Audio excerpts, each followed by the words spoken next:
वालेकुम to all students. आज हम अपने मैट्रिक क्लास की जो बायो है उसके चैप्टर नंबर 3 को देखेंगे, जिसका नेम है कोऑर्डिनेशन। अगर हम इस वर्ड की बेसिकली माना को देखें तो इसका मतलब होता है ताल्लुक, ताउन, हम आहंगी या मेल जोल करना। ऐसा इसके वर्ड इस वर्ड की मीनिंग है। अच्छा, यहाँ पे हम लोग बेसिकली जो चीज़ें हम लोग देखेंगे, टाइप्स ऑफ कोऑर्डिनेशन। इस चैप्टर में हम लोग पढ़ेंगे नर्वस सिस्टम को, पढ़ेंगे नर्वस सिस्टम के कंपोनेंट्स को, पढ़ेंगे नर्वस सिस्टम के स्ट्रक्चर को, पढ़ेंगे रिफ्लेक्स एक्शन, रिफ्लेक्स आर्म को देखेंगे, रिसेप्टर्स ऑफ मेन मतलब आईज, एयर्स, जो भी रिसेप्टर हैं उनको देखेंगे, एंडोक्राइन सिस्टम, एंडोक्राइन ग्लैंड्स और फिर नर्वस डिसऑर्डर को हम लोग इस चैप्टर में कवर करेंगे। अच्छा जी,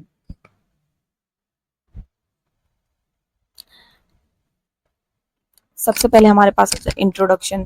अच्छा, कोऑर्डिनेशन का मतलब होता है ताल्लुक, हम आहंगी, जैसे कि हम मैंने आपको बताया। तो अब किस चीज़ के ताल्लुक को हम लोग स्टडी करेंगे, क्योंकि हम लोग बायो पढ़ रहे हैं। बायो में हम लोग लिविंग ऑर्गेनिजम्स के बारे में पढ़ते हैं। बायो में हम लोग लिविंग ऑर्गेनिजम्स के बारे में पढ़ते हैं। तो जो लिविंग ऑर्गेनिज्म है वो उनके डिफरेंट पार्ट्स हैं जो बॉडी के, वो किस तरह से कोऑर्डिनेट मतलब किस तरह से ताल्लुक शो करके और मुख्तलिफ किस्म की परफॉर्मेंस और मुख्तलिफ किस्म के काम परफॉर्म करते हैं।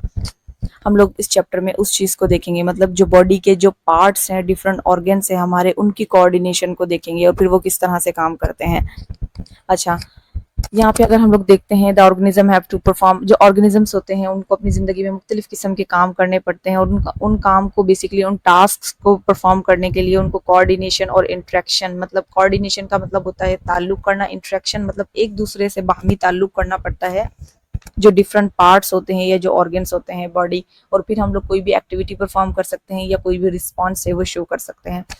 अच्छा, इसको हम लोग देखते हैं कि हम लोग अपनी ज़िंदगी में मुख्तलिफ किस्म के काम करते हैं। आप लोग रोज़मर्रा की ज़िंदगी में देखते हैं, हम लोग स्कूल जा रहे होते हैं, स्कूल से वापस आते हैं, या हम लोग खेल रहे होते हैं, खाना बना रहे होते हैं घर में, और मुख्तलिफ किस्म के वर्जिश कर रहे होते हैं। तो ये जब जो सब काम है, देखने में तो ये बहुत सिंपल लगते हैं, लेकिन अगर हम लोग इसको अंदर जाके इसको स्टडी करें तो हम लोग देखेंगे कि ये एक कॉम्प्लेक्स सिस्टम होता है। इसके पीछे एक कॉम्प्लेक्स सिस्टम होता है इन टास्क को परफॉर्म करने के लिए, और मुख्तलिफ किस्म के ऑर्गन्स या ऑर्गन्स होते हैं बॉडी के, ये जो पार्ट्स ऑफ द बॉडी होते हैं वो आपस में कोऑर्डिनेट करते हैं, और फिर ये जो मुख्तलिफ किस्म के जो टास्क जो हम अपने रोज़मर्रा की ज़िंदगी में परफॉर्म करते हैं, ये सब हम लोग टास्क परफॉर्म करने के काबिल होते हैं। अगर हम लोग मिसाल के तौर पे लेके देखें, हमारे सांस लेने का अमल अगर हम लोग देखें, उसमें जो हमारा ब्रेन होता है वो सांस के रेट को कंट्रोल कर रहा होता है। जो हमारे लंग्स होते हैं, फेफड़े हैं हमारे, वो ऑक्सीजन को अंदर लेते हैं और कार्बन डाइऑक्साइड को बेसिकली बाहर निकाल रहे होते हैं। और फिर वो जो ऑक्सीजन होती है, खून, इसको हमारा जो ब्लड होता है उसको पूरी बॉडी में बेसिकली सर्कुलेट कर देता है, पहुंचा देता है।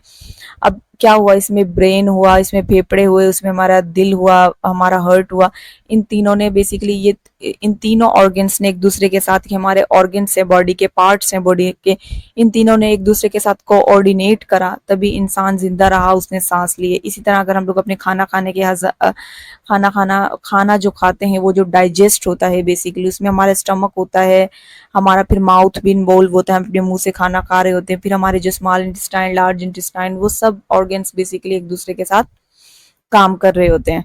इसी तरीके से अगर हम लोग कोई मूवमेंट शो कर रहे हैं बेसिकली, तो सबसे पहले हम लोगों ने, हमारा दिमाग है उस मूवमेंट के लिए हुक्म देता है, बेसिकली हमें कमांड करता है उस दिमाग बेसिकली, फिर वो हमारे जो मसल्स होते हैं उनके उनके पास मैसेज जाता है, और फिर हमारी बॉडीज हैं उनकी सहारे से, उनकी मदद से हमारा जो मूवमेंट वाला काम होता है वो तकमील तक पहुंचता है। तो इसी तरीके से हम लोग मतलब अपनी रोज़मर्रा की ज़िंदगी में भी मुख्तलिफ काम कर रहे होते हैं, जैसे कि अब मैंने बताया। तो ये सब मुख्तलिफ किस्म के जो पार्ट्स हैं ब्रेन के, वो आपस में कोऑर्डिनेट करते हैं, इंट्रैक्शन शो करते हैं, और फिर हमारे जो मुख्तलिफ टास्क हैं वो परफॉर्म होते हैं। यहाँ पे हम लोग देख लेते हैं, have you ever touched some hot object accidentally. क्या आपने कभी, मतलब अगर कोई गर्म चीज़ है उसको अगर हम लोग अचानक से हाथ लगा देते हैं, तो फिर हम लोग बेसिकली क्या करते हैं, फिर हम लोग बेसिकली क्या करेंगे, सडनली हम अपना हाथ है वहां से खींच लेंगे, रिमूव कर लेंगे अपना हैंड। तो हॉट ऑब्जेक्ट से जो अपना हाथ है वो रिमूव कर लेंगे। क्या आप जानते हैं कि आपने ऐसा क्यों किया? अब यही बात हम लोगों ने, अब फिर हम लोग वो एक अपना विदड्रॉ कर लेंगे, अपना जो हैंड है वहां से दूर कर लेंगे। तो हमारे दिमाग ने बेसिकली हुक्म दिया कि ये चीज़ गर्म है, तो ये आपने इससे हाथ दूर करना है, और मसल्स तक गया, और फिर वो कॉन्ट्रैक्शन और रिलैक्सेशन हुई मसल्स की, और फिर हमने अपना हाथ दूर हटा लिया। क्योंकि जाहिर है वो गर्म था इसलिए। अच्छा, यहाँ पे हम लोगों ने एक बात देखनी है, स्टूमिलाई पढ़ने से पहले ये बात देखें कि जो अब जो इन्वायरमेंटल कंडीशन होती हैं वो बगैर किसी वार्निंग के तब्दील हो सकती हैं, मींस वो चेंज हो जाती हैं, उस पे हमारा कंट्रोल नहीं होता। तो जैसे कि हम लोग मिसाल के तौर पे अच्छा खासा मौसम था और अचानक से बारिश का आ जाना, या फिर अचानक से कोई तूफान आ गया, मतलब अचानक से इन्वायरमेंटल कंडीशन चेंज हो जाती हैं बगैर किसी वार्निंग के, क्योंकि उस पर कोई कंट्रोल नहीं होता। तो उन सिचुएशंस में, मतलब उन इन्वायरमेंटल कंडीशन जो चेंज हुई है, उनके अंदर जिंदा रहने के लिए जो लिविंग ऑर्गेनिज्म है उनको अपने आप को एडजस्ट करना पड़ता है उन चेंजिंग कंडीशन के मुताबिक, मतलब जो चेंज हुई है कंडीशन। अब मिसाल के तौर पे हम मौसम बिल्कुल ठीक था और अचानक से बारिश आना शुरू हो गई, तो अब जैसे ही हमारे ऊपर बारिश पड़ी, अगर हम लोग ज्यादा देर बारिश में रहेंगे तो हम लोग भीग जाएंगे और हमें बुखार हो सकता है, नज़ला हो सकता है। तो हम लोग अंदर आते हैं और अपनी जो भी ज़रूरत की चीज़ें हैं उनको भी अंदर उठा के ले आते हैं। अगर कोई घर है वहाँ पे खाना बनता है, लकड़ी के ऊपर खाना बनता है, तो अपनी लकड़ियों को भी कमरे में, रूम में, ताकि वो खाना बना सकें। तो उन्होंने उस जो इन्वायरमेंटल कंडीशन चेंज हुई उसके साथ एडजस्ट कर लिया, एडजस्ट किया, मतलब अपनी ज़रूरत की चीज़ों को भी अंदर रखा और अपने आप की भी हिफाजत की, और वो अंदर आ गए कि उनको बुखार ना हो जाए या नज़ला ना हो जाए। तो उन इन ऑर्डर टू लिव, मतलब उन कंडीशन चेंजिंग कंडीशंस में रहने के लिए ऑर्गेनिज्म को अपने आप को एडजस्ट करना पड़ता है उन चेंजिंग कंडीशंस के मुताबिक। ये जो एडजस्टमेंट है वो तब पॉसिबल है जब हम लोग डिटेक्ट कर सकें, मतलब समझ सकें, उसको एनालाइज कर सकें, और फिर जो भी कमांड आती है, मतलब इस चेंजिंग कंडीशन के अंदर हमारा जो ब्रेन हमें कमांड देगा कि इसके अंदर सर्वाइव करने के लिए हमें ये चीज़ करनी है, तो हम अपने डिफरेंट जो ऑर्गन्स हैं बॉडी के, उनकी मदद से, ऑर्गन्स ऑफ द बॉडी के मदद से बेसिकली हम लोग उस कमांड के ऊपर अमल करेंगे और अपने आप को उस चेंजिंग कंडीशन के मुताबिक एडजस्ट कर लेंगे। This will not make this will make not only the survival possible but also ensure the continuity of their species. तो ये बेसिकली इसमें क्या होता है कि सर्वाइवल भी पॉसिबल हो जाता है, और ये स्पीशी की कंटिन्यूटी के लिए, मतलब कोई भी स्पीशी उसके बरकरार रहने के लिए उसको चेंजिंग इन्वायरमेंटल कंडीशन के मुताबिक अपने आप को अडेप्ट करना पड़ता है। अगर कोई परिंदा है, बारिश ही आ गई मिसाल के तौर पे, अगर वो बारिश में ही रहेगा तो उसकी तो जाहिर है वो खत्म हो जाएगा। जब वो खत्म हो जाएगा तो उसकी स्पीशी की कंटिन्यूटी होगी, वो आगे किस तरह से बरकरार रहेगी। तो वो जो चेंजिंग कंडीशन हुई, अचानक से आंधी तूफान का आ जाना, फिर हमने अपने जो भी चीज़ें हैं उनको बेसिकली साइड पे कर देना ताकि हम एडजस्ट कर सकें उस माहौल के मुताबिक, या बारिश से खुद को बचा बचा लिया, अपनी चीज़ों को बचा लिया। तो हम लोगों ने उस चेंजिंग कंडीशन के मुताबिक अपने आप को बेसिकली क्या किया, एडजस्ट कर लिया। तो क्या बोलते हैं, इसी तरीके से so coordination is defined as the process where different units of a system work together to perform a meaningful function. तो कोऑर्डिनेशन का को हम लोग इस तरह से डिफाइन कर सकते हैं, ये एक प्रोसेस होता है जहाँ पे मुख्तलिफ किस्म के यूनिट्स होते हैं, मतलब किसी भी सिस्टम के यूनिट्स होते हैं जो कि एक साथ काम करते हैं और एक फंक्शन को परफॉर्म करते हैं, मतलब किसी भी एक फंक्शन को परफॉर्म करते हैं। जैसे कि हम लोगों ने मुख्तलिफ parts of the body, organs of the body आपस में काम करते हैं बेसिकली, और फिर किसी भी सिचुएशन के अंदर बेसिकली इंसान मुख्तलिफ किस्म के टास्क परफॉर्म कर सकता है और किसी भी चेंजिंग कंडीशन के हिसाब से अपने आप को एडजस्ट कर सकता है। अच्छा, जो अब हम लोग देख लेते हैं स्टिमुलस।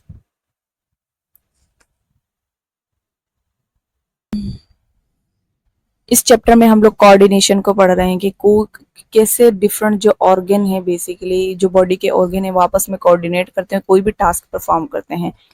अब वो जो टास्क है हम लोग अपनी रोज़मर्रा की ज़िंदगी में परफॉर्म कर रहे होते हैं, अब जब उनकी ज़रूरत होती है तब हम लोग वो टास्क परफॉर्म करते हैं। अब वो टास्क परफॉर्म करते हुए कौन कौन से स्टेप्स हैं या कौन सी चीज़ें हैं जो उसमें ज़रूरी है, अब हम लोग उसको देखते हैं। सबसे पहला आ जाता है स्टिमुलस। स्टिमुलस को हम लोग देखते हैं, it refers to any factor which cause change इधर इन इंटरनल और external environment of the organism. अब जो स्टिमुलस है बेसिकली वो कोई भी फैक्टर है, मतलब कोई भी चीज है वो जो चेंज का सबब बनती है, which cause change, any factor which cause change. जो स्टिमुलस है ये कोई भी फैक्टर है जो कि चेंज कॉज करती है। मिसाल के तौर पे कोई रोशनी, अब इंसान एक आराम से बैठा हुआ है, अचानक से उसकी आंख में रोशनी पड़ गई, अब वो जो रोशनी हुई ये स्टिमुलस हुई, स्टिमुलस हुई। या अचानक से पीछे से कोई भी आवाज आई, कोई डरावनी आवाज आई, उसमें इंसान खौफ जैसा महसूस करे, तो ये भी एक आवाज भी क्या हुई है, एक स्टिमुलस हुई। गर्मी हुई, ये एक स्टिमुलस हुई, या ठंडक हुई, या स्टिमुलस हुई, या भूख लगी, ये भी एक स्टिमुलस हुई। तो स्टिमुलस हम लोग बोलते हैं कोई भी फैक्टर जो कि चेंज कॉज करे। अब जब भूख लगी तो बेसिकली क्या हुआ, अंदरूनी जो उसका इन्वायरमेंट, अब जो अच्छा यहाँ पे हम लोग देखते हैं कि जो इंटरनल विच कॉज चेंज इधर इन इंटरनल और external environment of the organism, मतलब स्टिमुलस कोई भी चीज है जो कि चेंज कॉज करता है, इंटरनल या एक्सटर्नल इन्वायरमेंट होता है ऑर्गेनिज्म का उसके अंदर। अब हम लोगों ने देखा कि दो किस्म के एनवायरनमेंट है कोई भी लिविंग ऑर्गेनिज्म में, एक उसके अंदरूनी का एनवायरनमेंट है, इंटरनल एनवायरनमेंट है, और एक उसका है बेसिकली एक्सटर्नल एनवायरनमेंट, बाहर का एनवायरनमेंट जो है ऑर्गेनिज्म का, उसकी बॉडी के एक अंदर का एक बाहर का। अच्छा, अब मैंने आपको अभी अभी बोला कि कोई इंसान बैठा हुआ है और उसकी आंखों में टॉर्च लगी और फिर उसने बेसिकली अपनी आंखें छुपाई या कुछ भी किया ऐसा, तो अब वो जो उसकी आंखों में रोशनी पड़ी, अब ये जो रोशनी था ये बाहर का उसका इन्वायरमेंट उसने चेंज कर दिया, इस स्टिमुलाई ने उसके बाहर का इन्वायरमेंट चेंज किया। अब कोई भी आवाज आई तो बाहर की तरफ से कोई भी आवाज आई, गर्मी लगी बाहर की तरफ से लगी, सर्दी लगी बाहर की तरफ से लगी, लेकिन अगर भूख लगी तो भूख का एहसास उसको अंदर से हुआ, तो उसके अंदरूनी बेसिकली तकलीफ हुई या कोई दर्द हुआ तो उसको अंदर से हुआ। अगर किसी को शुगर है तो खून के अंदर ग्लूकोज बढ़ गया, मतलब शुगर बढ़ गई, तो ये अंदर का एहसास हुआ। तो ये एक मतलब कोई भी फैक्टर जो कि चेंज कॉज करे इंटरनल या external environment of the organism, उसको हम लोग स्टिमुलस बेसिकली बोलते हैं।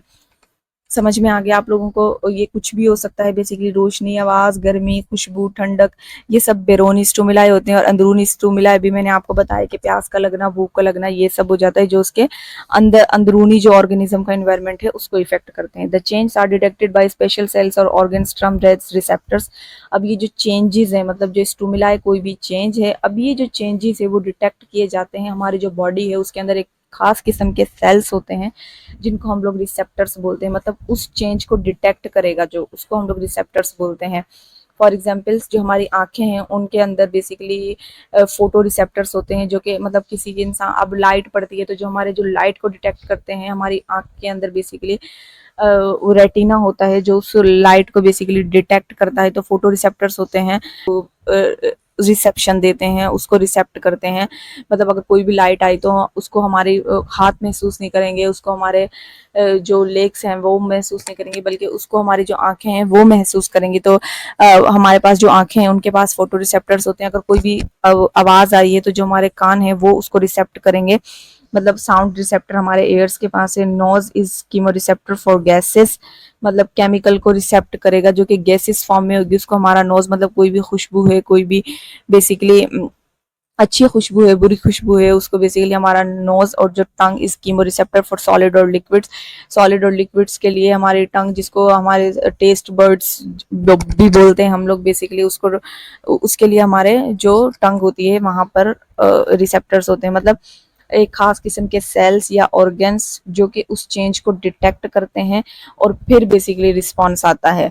अब इसके बाद हम लोग अब कोई भी काम जो हो रहा है उसमें मैंने बोला कि कोई कुछ स्टेप्स या कुछ बातें होती हैं जो कि ज़रूरी होती हैं। अब उस बात कोई काम करने की ज़रूरत महसूस हुई, स्टिमुलाई आया, मतलब कोई भी चेंज, मतलब कोई मैसेज आया, कोई भी चेंज आया, फिर उस पे रिसेप्टर्स ने उसको उस चेंज को डिटेक्ट किया और फिर बेसिकली रिस्पॉन्स आता है। स्टिमुलाई की यहाँ पे डेफिनेट, अब हीट पे बेसिकली इसने अब यहाँ पे वो दिया हुआ है, मिसाल दी हुई है स्टिमुलाई को समझाने के लिए कि जो हीट है बेसिकली वहाँ पे स्टिमुलस है, और बेसिकली रिस्पॉन्स इसने किया है कि उसको फौरन उसने लेट गो कर दिया और छोड़ दिया। मतलब स्टिमुलस कोई भी चीज जिसने चेंज कॉज किया, अब चेंज किसने कॉज किया, हीट ने बेसिकली चेंज कॉज किया कि उसको गर्म कर दिया। Stimuli a change in the environment, अब उसने बेसिकली स्टिमुलस होता है कि इन्वायरमेंट के अंदर चेंज आया, एक्सटर्नल या इंटरनल, और है ना फिर उसको डिटेक्ट किया सेंस ऑर्गन्स ने या सेंसरी जो सेल्स होते हैं, जो सेंसरी सेल्स होते हैं उन्होंने, जिनको रिसेप्टर्स कहा जाता है, और फिर बेसिकली और ब्रिंग अबाउट ए रिस्पॉन्स, और फिर बेसिकली क्या आया, रिस्पॉन्स आया हमारी आंख के अंदर। और जो अच्छा देन हमारे पास रिस्पॉन्स आ जाता है।